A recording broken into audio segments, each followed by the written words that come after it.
Muy buenas noches, amados hermanos. Agradecemos a nuestro Dios Todopoderoso, grande en misericordia, que nos permite una noche más poder abordar nuestro curso, la doctrina bíblica del matrimonio. Nos permite entrar a una cuarta sesión ya del tema 1 Corintios 7, 1 al 40, en nuestra sección Pasajes clave en la doctrina bíblica del matrimonio. Vamos hoy a tratar, como ven en la portada, los versículos 36 al 38. Ya estamos llegando perdón, hay un error en la portada, Vamos desde el 17, ¿sí? Desde el versículo 17, por favor no se asusten. Vamos desde el versículo 17. Lo que pasa es que me he confundido porque recuerden que estuvimos grabando la sesión que no pudimos dar en vivo, que espero que ya también la hayan podido ver. Se me ha olvidado compartirla en el grupo, pero bueno, creo que seguramente ustedes ya estarán suscritos al canal y el canal les avisa, ¿no? También algunos estarán en mi Facebook, así que también habrán visto cuando lo publiqué. Si no, pues me dicen y lo compartimos nuevamente, ¿no? Porque es importante haber visto ese video para entonces hoy poder continuar. Entonces, hoy estaríamos viendo los versículos 17 en adelante. Versículos 17 en adelante. Hay un error entonces allí en la portada. Bueno, increíble, ¿no? Bien, vamos entonces, amados, a empezar leyendo nuestra sección. Desde el versículo 17 al 24 vamos a ver cuánto nos permite el tiempo que tenemos destinado cubrir en esta noche. Vamos a pedir, por favor, que alguno de ustedes nos ayude con esta lectura. 1 Corintios 7, 17 al 24 lo tenemos en pantalla. El tema o el subtema, permanecer en el estado en el que fuimos llamados. A ver, ¿quién nos ayuda? 1 Corintios 7, 17 al 24, leyendo de la pantalla o allá en su sitio. Hermano Rafael Vergara. Pero cada uno, como el Señor le repartió y como Dios llamó a cada uno, así haga. Esto ordeno en todas las iglesias. Fue llamado a algunos siendo circunciso, quédese circunciso. Fue llamado a algunos siendo incircunciso, no se circuncide. La circuncisión nada es y la incircuncisión nada es, sino el guardar los mandamientos de Dios. Cada uno en el estado en que fue llamado, en él se quede. Fuiste llamado siendo esclavo, no te dé cuidado, pero también si puedes hacerte libre, procúralo más, porque el que en el Señor fue llamado siendo esclavo, liberto es del Señor. Asimismo, el que fue llamado siendo libre, esclavo es de Cristo. Por precio fuisteis comprado, no os hagáis esclavos de los hombres, cada uno, hermanos, en el estado en que fue llamado, así permanezca para con Dios. Muchas gracias, hermano. En estos versículos, Pablo presenta un contrapeso a lo que acababa de decir. Si recuerdan la lección, otra vez digo, si han visto el video, si no, pues me refiero a lo que trata en los versículos 15 y 16, de cuando el incrédulo ya no tolera la fe del creyente y dice, bueno, mira, hasta aquí, ya, no más, me voy. Y decide divorciarse o decide separarse. En ese caso, dice el apóstol, ustedes no son esclavos de estas personas.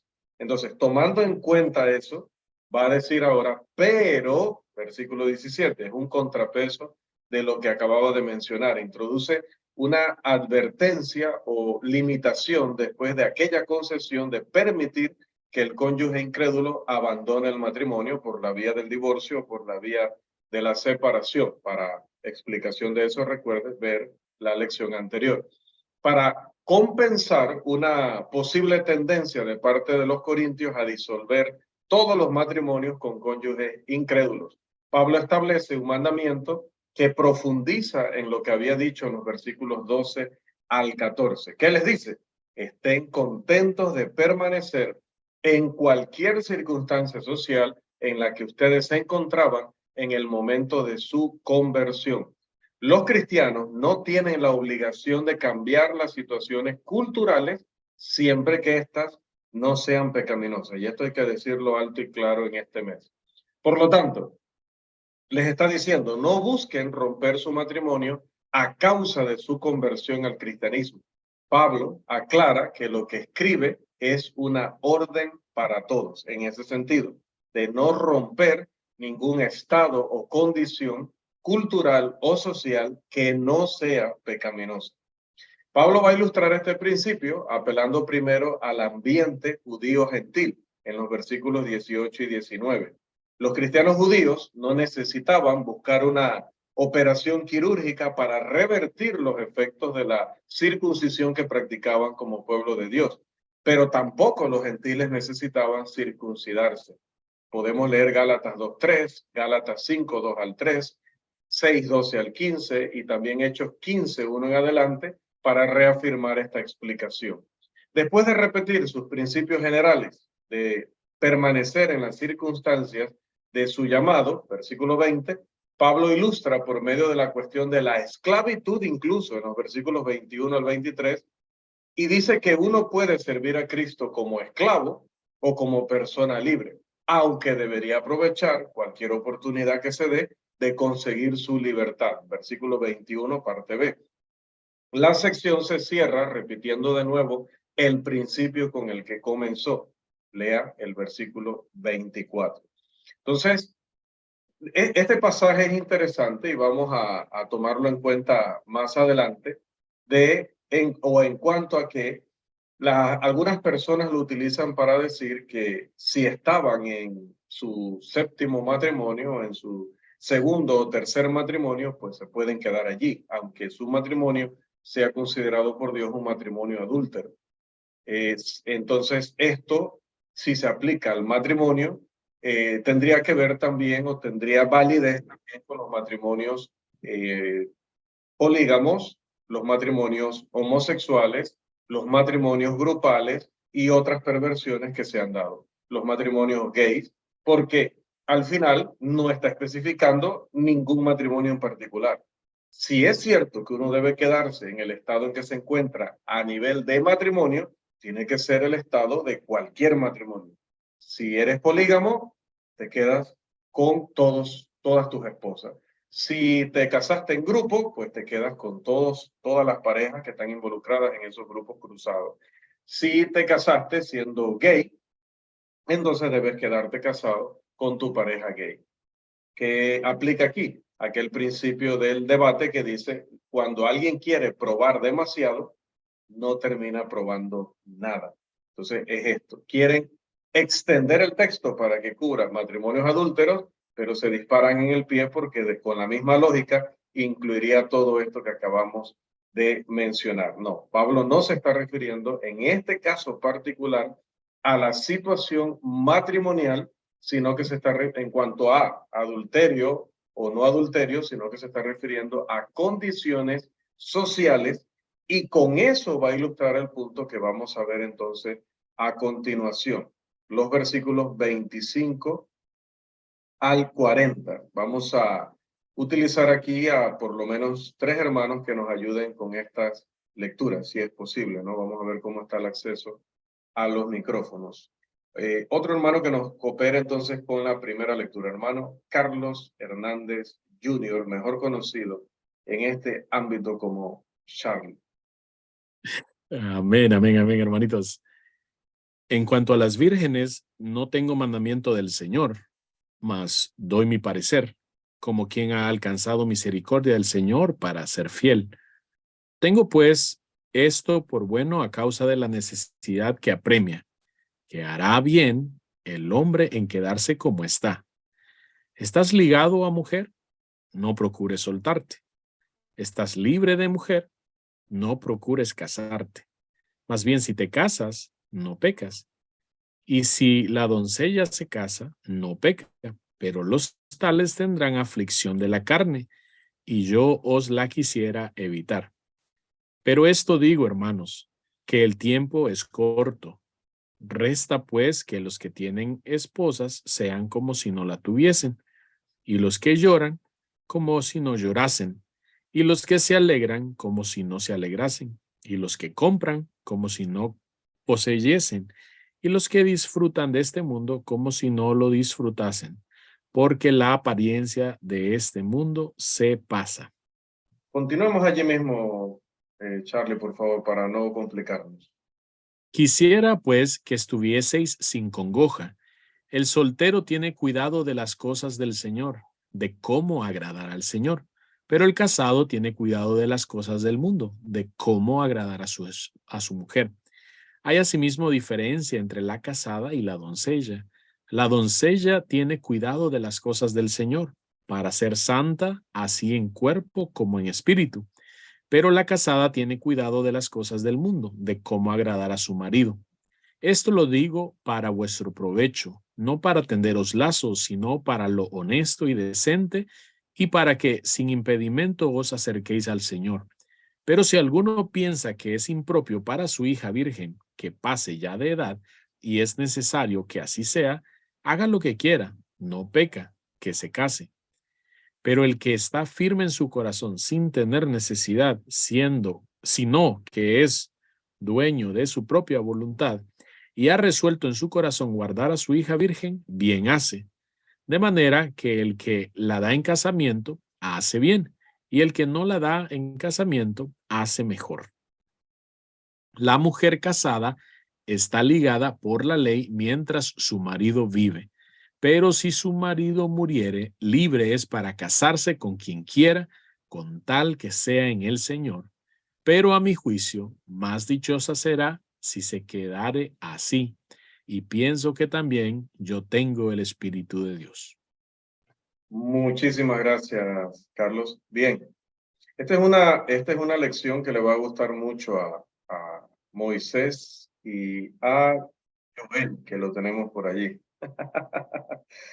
El primer punto de esta sección dice, el estado de los solteros es el mejor. O no sé, puede ser lo contrario, que no les guste esta sección. Dice, el estado de los solteros es el mejor. La apertura de Pablo con las palabras en cuanto a las vírgenes indica un nuevo tema. Recuerden que nuestra carta está caracterizada por la frase en cuanto a las cosas de las que me escribisteis.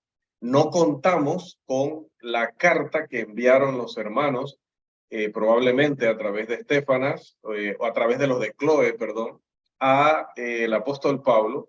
Así que, pues, algunas preguntas las tenemos que deducir de las respuestas de Pablo. Aquí podemos entender que él está cambiando de subtema dentro del tema general del matrimonio. Los corintios deben haber preguntado si las vírgenes, las que nunca se habían casado, deben evitar el matrimonio. Ahora, hay diferentes puntos de vista de cómo se debe entender la palabra vírgenes aquí en este texto. Dado que el versículo 34 parece distinguir entre la doncella y la virgen, algunos han pensado que la palabra virgen se usa de una manera restringida, como refiriéndose a alguien que está comprometida, pero esto no es probable. Ciertamente sería redundante, por ejemplo, si vamos a Lucas, capítulo 1, versículo 27, que lo tenemos allí en pantalla, decir que María era una prometida desposada con un varón, porque prometida y desposada significaría lo mismo. Si fueran exactamente lo mismo, Lucas no lo hubiera escrito así. Era un hombre culto que no hubiera redundado de esta manera tan grosera. Por lo tanto, no necesariamente un término es idéntico al otro. Ahora, otra duda es si virgen puede referirse a ambos sexos, y esta sí es una duda razonable, interesante. Como Pablo usa el término 5 veces más en esta sección, con un significado claramente femenino, determinado por el género del artículo en el griego, se suele tomar como femenino en este texto también. Pero dado que la palabra partenos puede referirse también a hombres, como lo podemos ver en Apocalipsis 14:4, donde dice, estos son los que no se contaminaron con mujeres, pues son vírgenes. Y dado que Pablo responde inmediatamente una pregunta sobre las vírgenes, haciendo referencia a el hombre, y utiliza el término griego Anthropos, que significa hombre en el sentido general, la humanidad, incluye a hombres y a mujeres. Entonces, ¿esto qué hace? Que lo sumemos con el versículo 27 que dice, estás ligado a mujer. Y obviamente cuando habla de estar ligado a mujer, no puede referirse a una mujer, se está refiriendo en ese caso a un varón.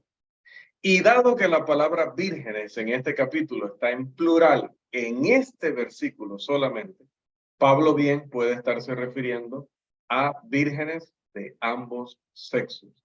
Y si virgen o vírgenes significa prometida, debe tratarse entonces de una joven y su joven prometido, una pareja que está comprometida a casarse.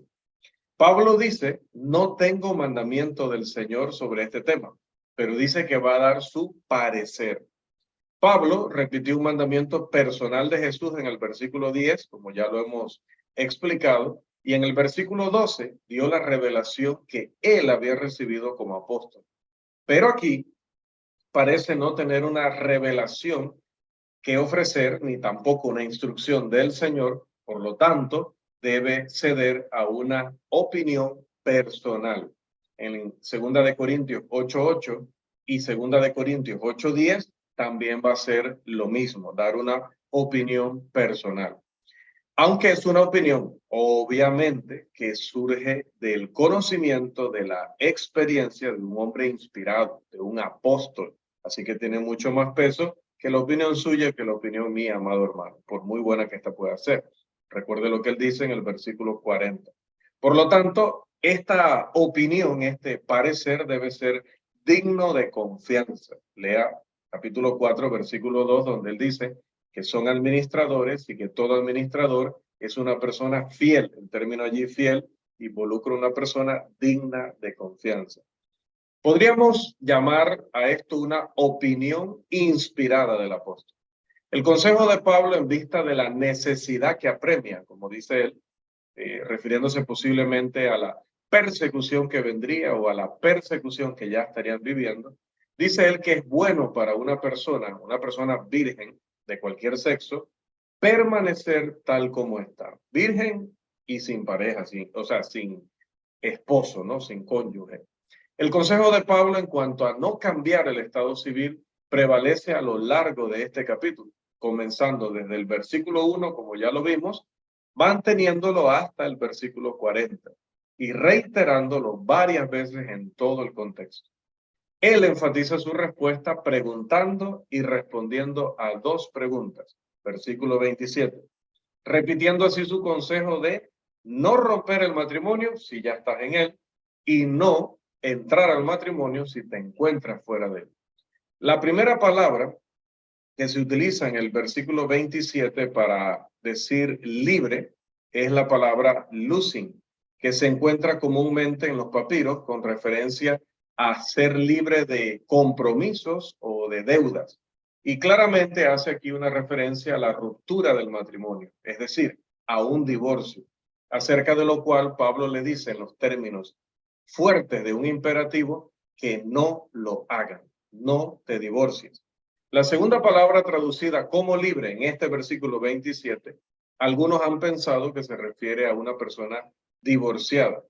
El hecho de que esta palabra, que es la palabra, la tengo aquí, lelusai, que esta palabra lelusai tiene relación con el luo de la palabra apolúo, que significa repudio, en los pasajes que hemos visto en Mateo, en Marcos, en Lucas. Aunque están relacionadas en su raíz, esto no significa que la palabra en este texto específicamente signifique divorcio. Los especialistas en griego lo niegan. Por ejemplo, vamos a consultarles. El diccionario exegético del Nuevo Testamento dice, aparece con el significado estar libre, es decir, libre del vínculo marital con una esposa, sin dar una indicación del vínculo matrimonial previo. Muy importante esta definición. Y luego dice que no se debe suponer un estado previo en el que se estuvo ligado. El lexicógrafo Taller afirma de la misma manera que la palabra se usa para hablar de un hombre soltero, ya sea que haya tenido una esposa o que aún no se haya casado. Seguimos consultando. También los expertos en el idioma original, como son Archibald Thomas Robertson y Plummer, dicen que la palabra significa un estado libre de vínculos matrimoniales y no libre de una esposa por muerte o divorcio. Esto lo niegan rotundamente. Así que esta palabra libre, en la segunda pregunta de Pablo en el versículo 27, no se puede encontrar en ninguna parte con el significado de divorciado. Así que no puede significar eso aquí. De lo contrario, cuando Pablo dice en el versículo 28, mas también si te casas no pecas, está entonces contradiciendo directamente lo que dijo que no se hiciera en los versículos 10 y 11, que ya estudiamos. Además, Jesús dijo que volverse a casar sin la causal de la fornicación es adulterio. Recuerde Mateo 19:9. Alguien no puede cometer adulterio sin pecar. Pablo dice que aquí el que se casa no peca. Por lo tanto, no podría ser el significado de divorcio en el término libre anterior, porque entraría en contradicción con lo del versículo 10 y el versículo 11 y con lo que Jesús mismo había enseñado. También es un error usar la frase no procures soltarte del versículo 27 para justificar la continuación de los matrimonios adúlteros, como acababa de también mencionar este servidor. Uno permanece en el llamado del Señor si uno guarda los mandamientos de Dios. Recuerde lo que dice el versículo 19. Y una persona en un matrimonio donde se ha casado, es bígamo o polígamo, está en un matrimonio gay o está en un matrimonio heterosexual pero adúltero, ¿esa persona está guardando los mandamientos de Dios? No. Entonces, el contexto está hablando de un estado o una condición que no viola los mandamientos de Dios. Por lo tanto, no procures soltarte, nada tiene que ver con decirle a la persona, si ya estás en matrimonio adúltero, quédate ahí. No, para nada. Bien, el apóstol Pablo va a pasar entonces a los motivos para no casarse. Los motivos para no casarse. Y esto va desde el versículo 29 hasta el versículo 35. Y esta sección, les advierto, tiene sus dificultades tanto textuales como exegéticas. Sin embargo, podemos identificar los puntos de énfasis que hizo el apóstol, aunque lo que no vamos a poder saber del todo, no vamos a tener una certeza, una seguridad absoluta, es cuáles fueron las razones que llevaron a Pablo a decir algunas cosas de esta sección. En los versículos 29 al 31, Pablo va a instar a sus lectores a conducir sus vidas como de la forma más liberada posible de los intereses seculares del mundo, mientras esperan la manifestación de nuestro Señor Jesucristo, como diría en el capítulo 1, versículo 7. Les va a decir o les va a aconsejar que deberían estar mirando más a lo espiritual que a lo terrenal, como también les dijo en 2 Corintios 4:18, porque el mundo pasa, como les va a decir en el versículo 31, como va a decir Juan en 1 Juan 2:15 al 17. Pablo menciona todo esto para enfatizar su punto de que en esos tiempos peligrosos era mejor no casarse. Y es muy importante que en esos tiempos peligrosos, enfatizo, lo mejor era no casarse. Luego explica en los versículos 32 al 35 que ya leímos, que el estado de soltería los mantendría liberados de las preocupaciones seculares y les iba a permitir servir al Señor sin tanta distracción. Ahora, si la lectura en el versículo 34 de nuestra versión Reina Valera del 60 es la correcta, quizás Pablo menciona a la mujer casada, aparte de las doncellas, para incluir en su expresión a las viudas. Aunque no todas las preguntas sobre estos versículos las podemos resolver con total certeza, porque otra vez les digo, no tenemos la carta que los corintios le escribieron a Pablo para conocer la fraseología exacta, el contexto exacto de sus preguntas, pues lo que no vamos a hacer es dejar escapar los puntos principales y es el propósito de esta lección. Pablo cierra estos pensamientos con la seguridad de que lo que ha dicho sobre su preferencia por el estado de soltería no está destinado a ser un lazo, o para ser todavía más descriptivo, no es una soga en el cuello de los hermanos, porque les dice, si ustedes al final eligen el matrimonio, él quería que supieran que él no ha escrito un mandamiento que impida que la persona se case. Claro, recuerde integrar lo que he explicado. Siempre que la persona esté en condición de casarse, siempre que la persona tenga la causal o siempre que la persona sea uno de los únicos tres que son elegibles para casarse, los tres tipos de personas que son elegibles para casarse. Por lo tanto, vamos a ver ahora sí, como decía la portada, lo que dicen los versículos 36 al 38. Y aquí se me animan un poquito más los solteros, aunque aquí específicamente dice vírgenes, que ya he dicho que soltero y virgen no es lo mismo. Los vírgenes se pueden casar, versículos 36 al 38. Esta sección, tenga la Biblia a mano si es posible, para que esté, cuando yo esté citando, usted tenga los textos allí, porque a veces digo, como dijo en el 27, como dijo en el 31, como dijo en el 22, si usted no lo tiene allí enfrente, pues se me va a perder un poquito. Versículos 36 al 38. Si tiene su Biblia a mano, ubíquese allí, sea que la tenga en pantalla, sea que la tenga a mano físicamente. Esta sección ha sido entendida principalmente de dos maneras. Ahí dice alguno, ¿verdad? Alguno.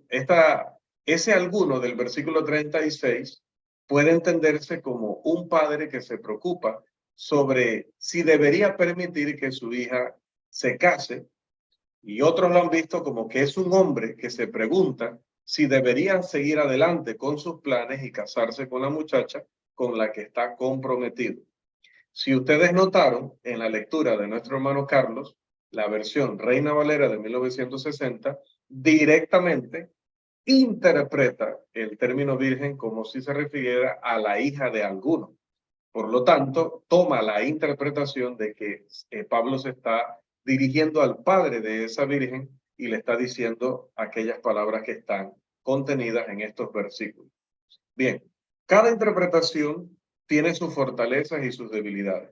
Sea que Pablo se refiere al padre con su hija virgen, o que se refiere a un hombre que está comprometido con una chica, una doncella, una virgen, una chica, una mujer que no se ha casado, está pasando cierto tiempo y está pensando si casarse o no.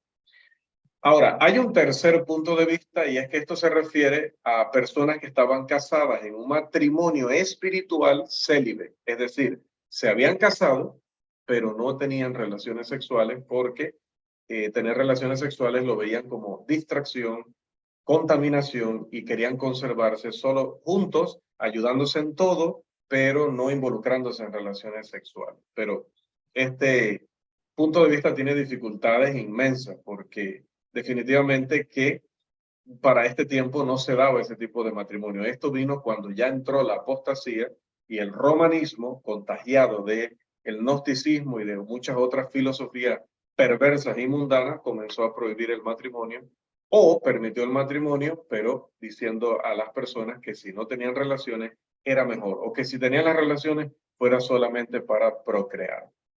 Volviendo, las diferentes traducciones han favorecido a varios de estos puntos de vista.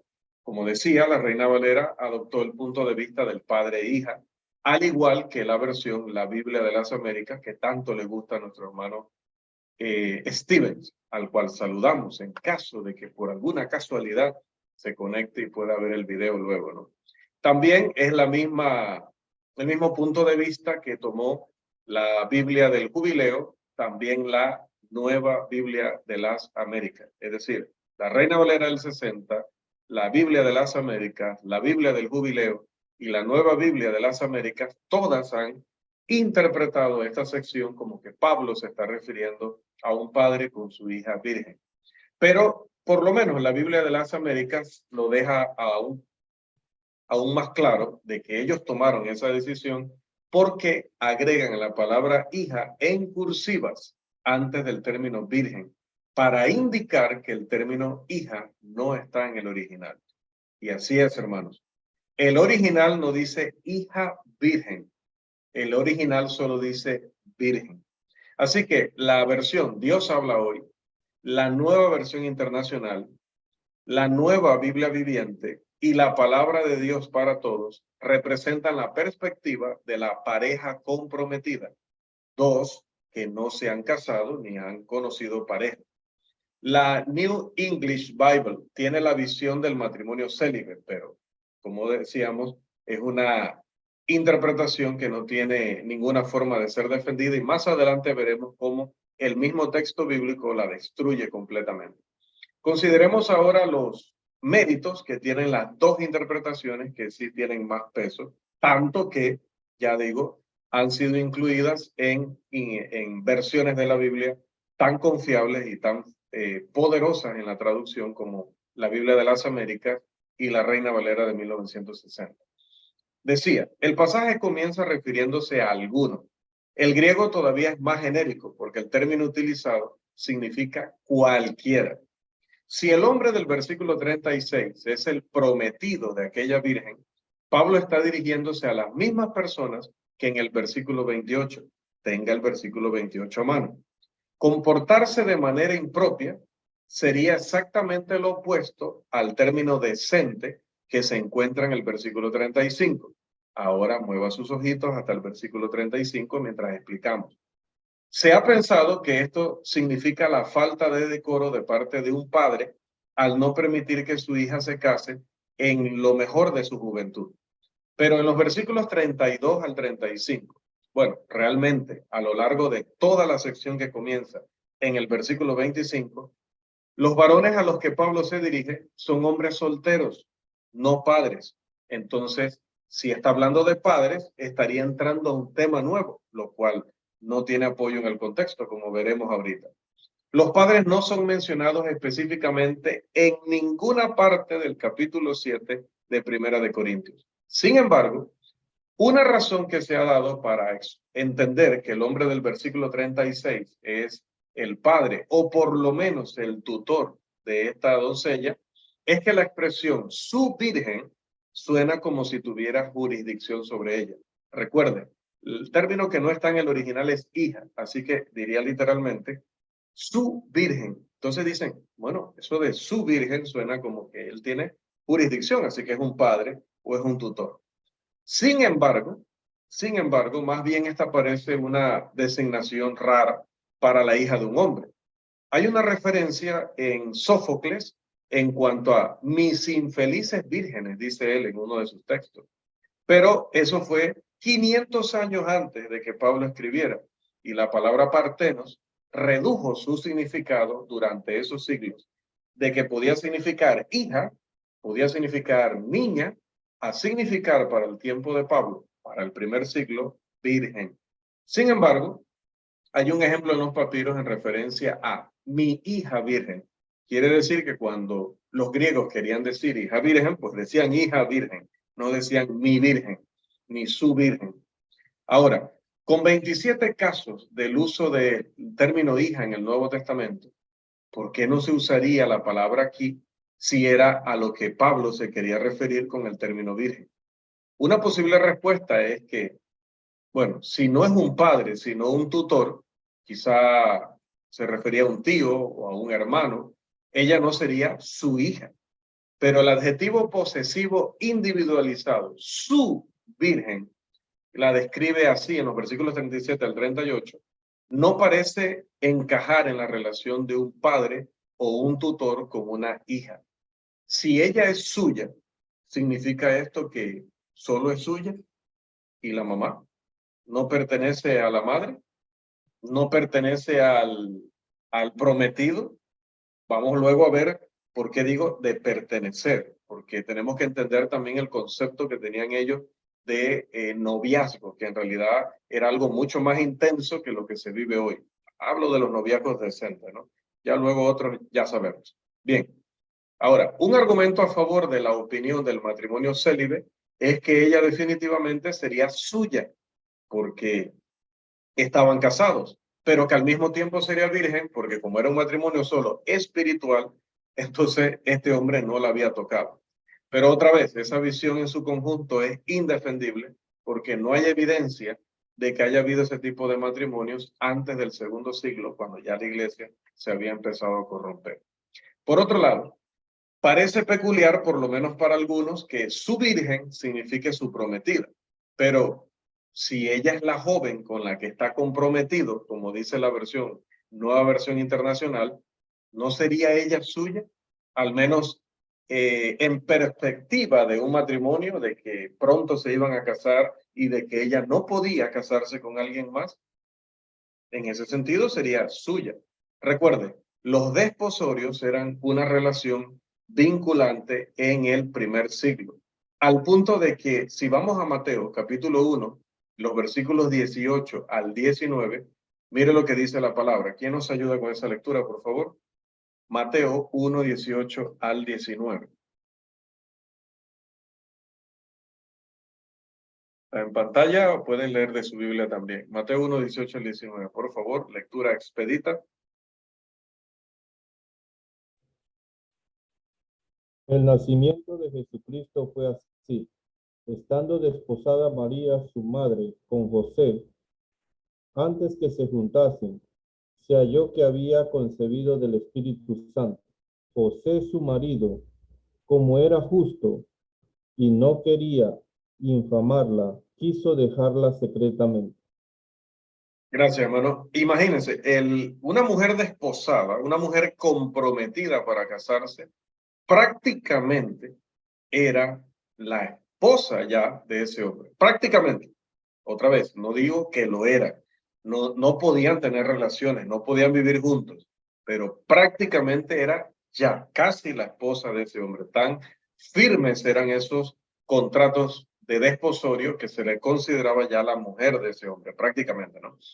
Entonces, cuando José descubre que María estaba encinta, claro, luego dice el autor inspirado del Espíritu Santo, pero es que en el momento que él la ve o la descubre encinta, no piensa que es del Espíritu Santo, ¿no? Como no lo pensaría ninguno de nosotros hoy.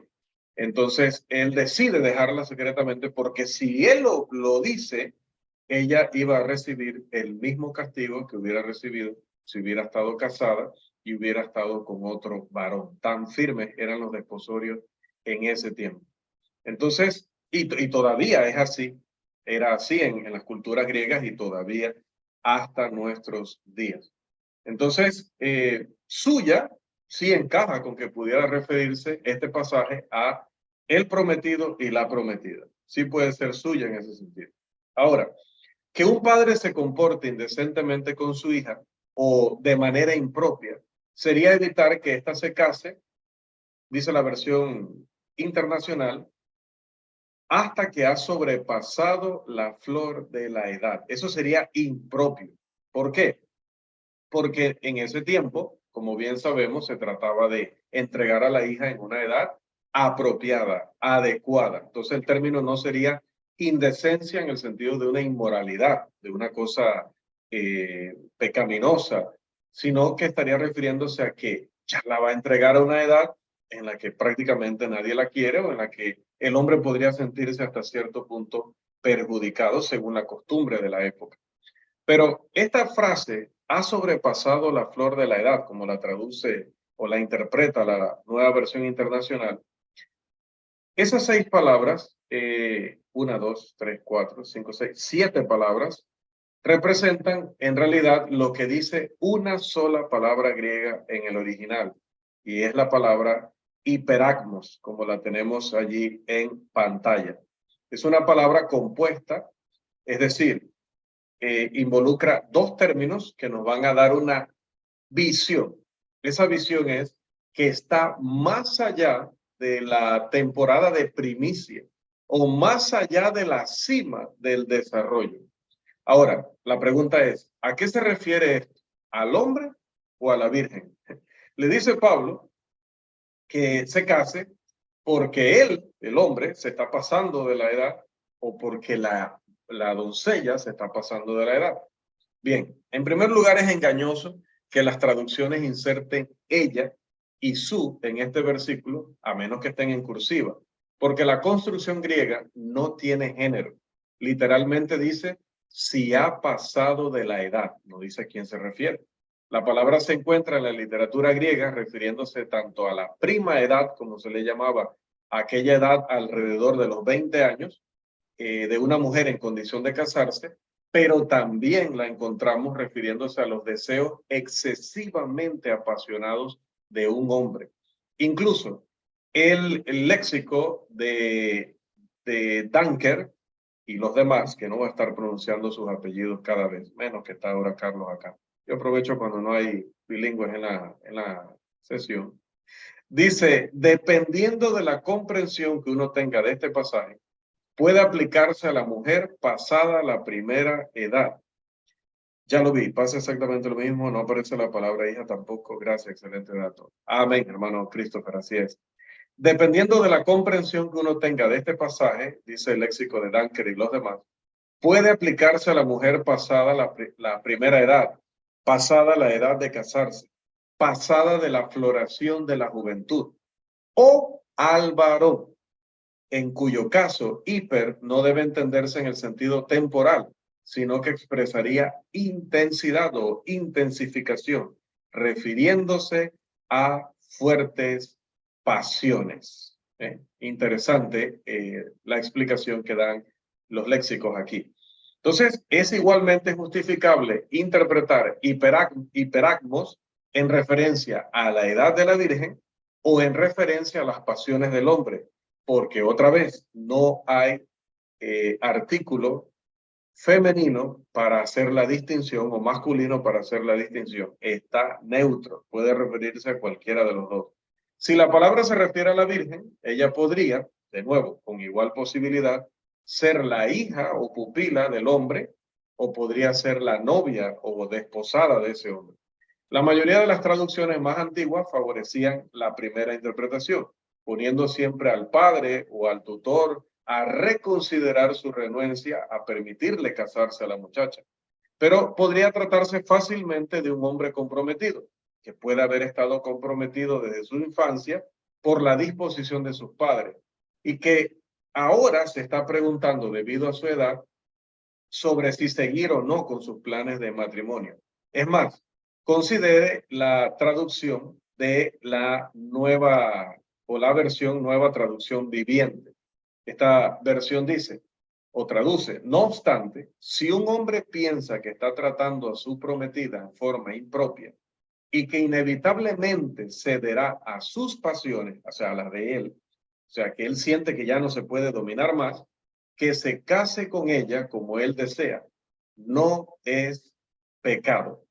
En cualquier caso, seguramente sería el consejo de Pablo en los versículos 26 y 27, lo que hace que el hombre del versículo 36 sea reacio a seguir o no con los planes del matrimonio. Por otro lado, si la expresión que en nuestras versiones, Reina Valera, que pase ya de edad, se refiere al hombre, la Virgen tendría que ser su prometida. En este caso, el comportamiento impropio y la expresión, que voy a tomarla de la Biblia de las Américas, y si es necesario que así se haga, entonces significa que él siente el tirón de sus impulsos sexuales y teme que eso lo podría dominar si pospone demasiado tiempo la fecha para casarse. Entonces Pablo le estaría aconsejando seguir adelante con los planes de matrimonio. Observe de nuevo la interpretación de la nueva traducción viviente. No obstante, si un hombre piensa que está tratando a su prometida en forma impropia y que inevitablemente cederá a sus pasiones, yo le hubiera puesto a sus propias pasiones, que se case con ella como él desea, no es pecado. Claro, hubiera puesto propia en itálicas, cursivas. El último imperativo del versículo 36 dice que se case. Si el punto de vista padre e hija es correcto, aquí hay un problema lingüístico. ¿Por qué? Porque no hay antecedente para el pronombre implícito ellos en el plural de este verbo que se case. Aquí dice que se case como si fuera una sola persona, pero en realidad el verbo en griego es plural.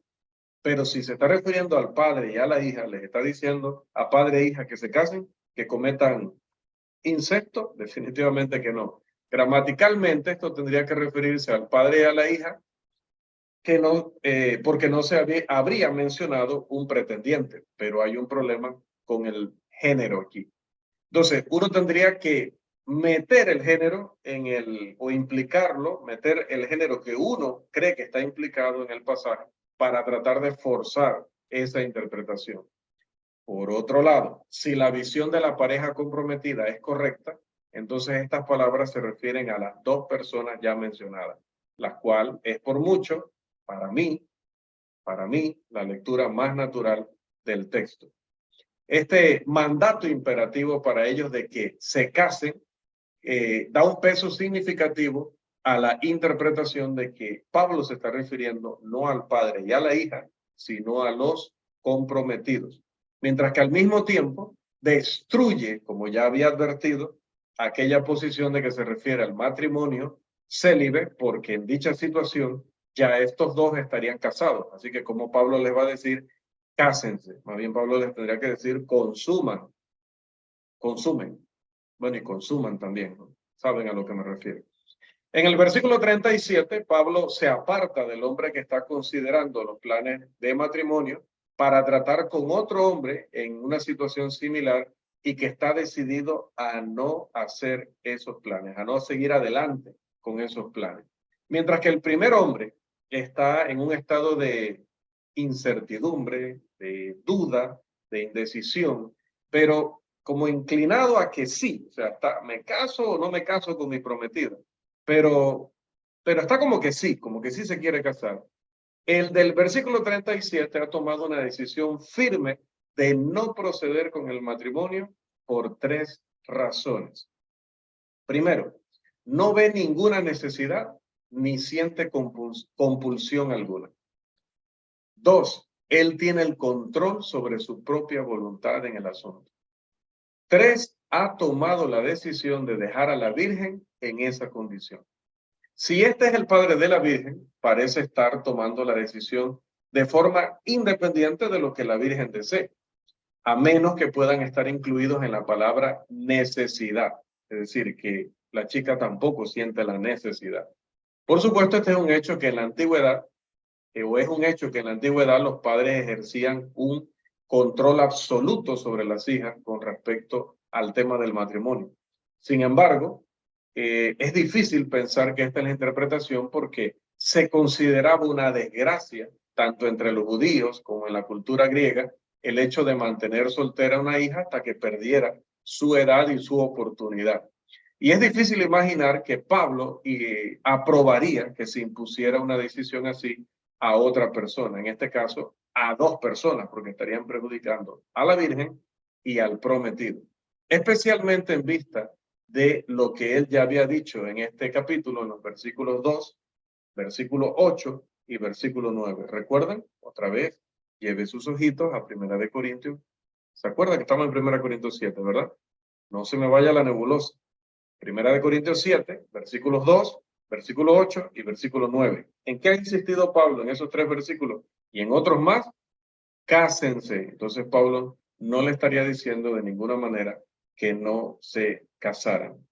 Amados, hasta aquí nuestra sesión de esta noche, esperando que en ese ir y venir de la interpretación no nos hayamos perdido, sino que hayamos mantenido la línea. En resumen, considero correcta, considero ajustada al contexto, considero fiel al original la interpretación de que Pablo en estos versículos no está, como dice la Reina Valera, la Biblia de las Américas y algunas otras, refiriéndose a un padre con su hija virgen, sino a dos prometidos, y le está hablando al varón, porque el varón es el que toma la iniciativa para consumar los planes de matrimonio. A él está dando estas instrucciones. Y luego le habla a otro hombre que sí está pensando dejar a su doncella sin tocar y sin matrimonio. Entonces, lo que le dice en ese versículo está dirigido a un segundo hombre en una condición diferente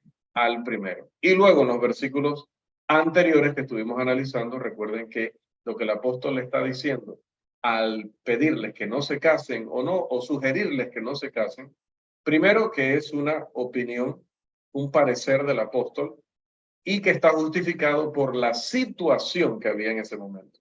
Claro, si tú estabas siendo perseguido por tu fe y tenías esposa y procreabas con ella como era natural, ¿qué pasaba con la persecución? A la hora de huir, tenías que pensar cómo huir con una esposa y con hijos. Y si estaban pequeños, ¿qué problema? Y a la hora de que te atraparan y tomaran a tu familia y trataran de presionarte a través de ellos, pues tendrías muchas veces que ver morir a tu mujer, a tus hijos, mientras te exigían negar tu fe. Entonces, en ese sentido, por la situación que apremiaba, el apóstol dice, sea que la estuvieran viviendo, que por inspiración sabía que vendría, les dice, yo les quisiera evitar mayor congoja o mayor aflicción porque sería muy difícil vivir la persecución en esas circunstancias. Así que este es el resumen de la lección de esta noche, sabiendo que entonces para el próximo martes, si Dios nos da vida, salud y oportunidad, seguiríamos desarrollando para alcanzar la explicación de los versículos, seguir todavía ahondando un poquito en el versículo 38, 37 y 38 y llegar muy probablemente al versículo 40 y terminar nuestra sección pasajes clave en la doctrina del matrimonio, 1 Corintios 7, 1 al 40.